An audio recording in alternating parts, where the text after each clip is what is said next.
By now, you've probably seen countless reviews of the Apple Watch Ultra, but the true star of the show this year is the Apple Watch SE. In fact, the Apple Watch SE has quickly become my favourite piece of tech in 2022. The main reason I was looking for a smartwatch was to track my fitness, specifically running, which would support music playback without the need to carry my iPhone with me. I didn't really want to spend too much, given that my user case was quite limited.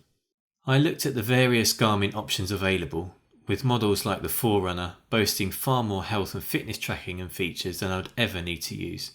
But with the Apple Watch SE priced at £259 here in the UK, it felt like the more obvious choice, given I was so heavily invested in the Apple ecosystem.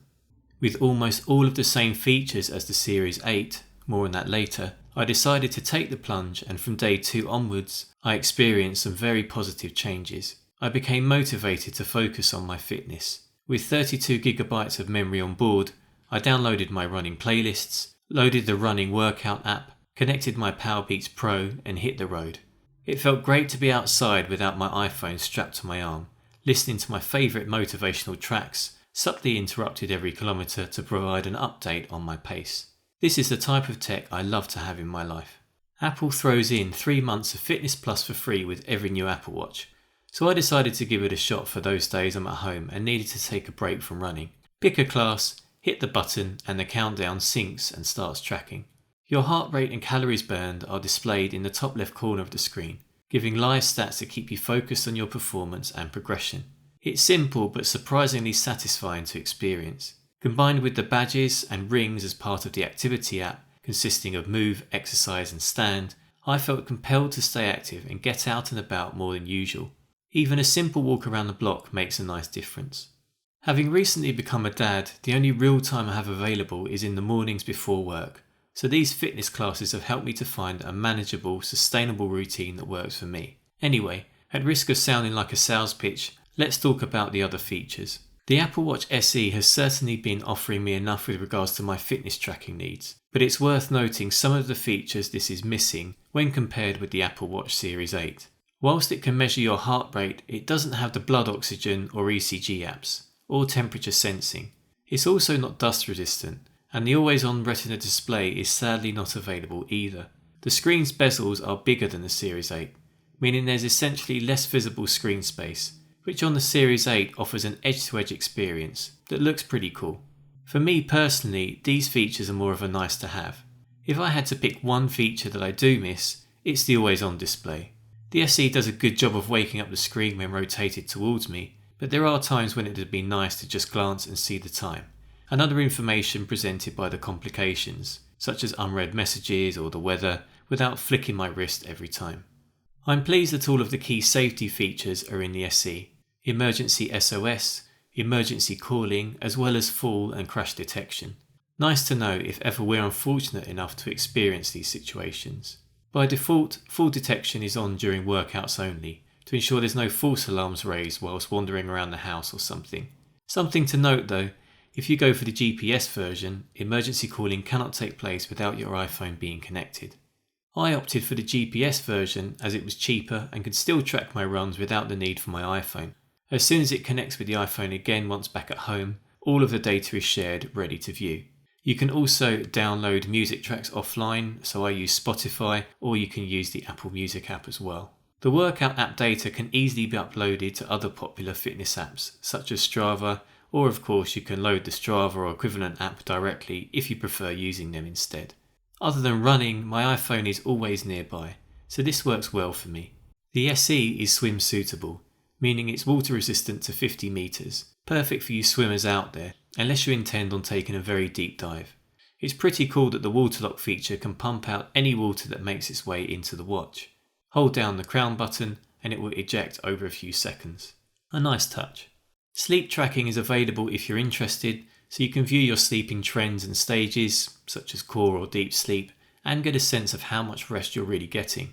I personally think this is a bit of a gimmick for the Apple Watch SE. Whilst potentially useful, the battery life is still not good enough to go for a couple of days or so without the need to charge. Apple state the same up to 18 hours as previous models, and in my usage with 45 to 60 minutes of exercise and moderate use, the battery will get to around 30% more or less by the evening. That may seem reasonable, which mostly is, but then if I don't charge it overnight, it will most definitely die in the early hours of the morning, leaving me without a functioning watch for the day ahead. I'm also not sure how much battery would be used to track my sleep patterns. Hence, I haven't even bothered to try this feature at all. Charging doesn't take too long, but this doesn't support fast charging like the Series 8, and I don't want the hassle of having to charge when I'm out at the office. At this point, everyone's familiar with the design of the Apple Watch, and the SE simply continues with the same style. With the screen asleep, you'd struggle to tell the difference between this and the other generations of Apple Watch, excluding the Giant Ultra that is. I'd have liked to change in style by now, but at least the round edges feel smooth when using the touchscreen.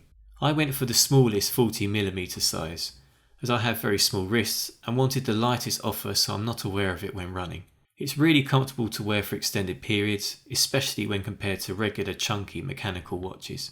I wear the strap quite loose as well, but the heart rate sensor has no issues taking measurements 99% of the time. As always, you can happily customise your watch with the many straps available, both in colour as well as material. As these are easily interchangeable, there's no pressure if you later change your mind. The Apple Watch itself is available in 3 different colours: Midnight, Starlight and Silver. Only the aluminium material is available for the SE, so the fancy gold colours and other shiny finishes are left for those who opt for the Series 8 model. Whether you visit in-store or online, you can play around with the Apple Watch Studio until your heart's content. I took the safe approach and went for Midnight on both the face and the strap, which I think is smart looking. I definitely recommend visiting the store to try the watch on before buying. There's no way of really knowing which size face or what strap you truly like until you see it in person and try it on. It's also a nice experience to check out the many options available to you before heading to the checkout. Having used this watch for around a month, I've been very pleased with the performance. This features the same S8 chip found in the Series 8, so from a performance perspective, it's identical. The apps, menus and features all run smoothly, and I'm yet to experience any lag. I'm still not totally convinced by a lot of apps given the inherent limitations of a small watch face, but there's definitely some useful ones there. I love being able to manage my central heating, check emails, my work calendar, and manage my smart plugs via the use of shortcuts. Combined with the nicely managed notifications in WatchOS 9, I feel connected and have unexpectedly enjoyed wearing this at home for these reasons. It's handy to receive phone calls and carry on with what you're doing.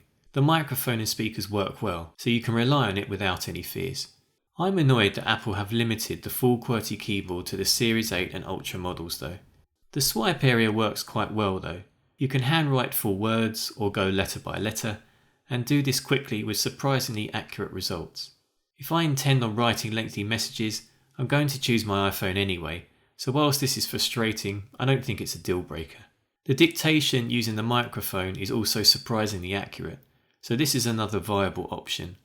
For me, I only use this feature at home, as I wouldn't have the courage to speak to my wrists out in public. So quite simply, I'm enjoying this watch. At this price point, I think it's a great smartwatch which offers everything most of us would need for regular day-to-day use, combined with a focus on core health and fitness features. I urge those of you considering your first smartwatch to strongly consider this before splashing the cash on the more expensive alternatives. Or perhaps you've got an old version and are due an upgrade. This is likely to offer all of the updates you'd need. I'll leave it there, but please ask any questions you may have in the comments section below. Please remember to like and subscribe if you enjoyed this video. Thanks very much for watching, and I'll see you soon.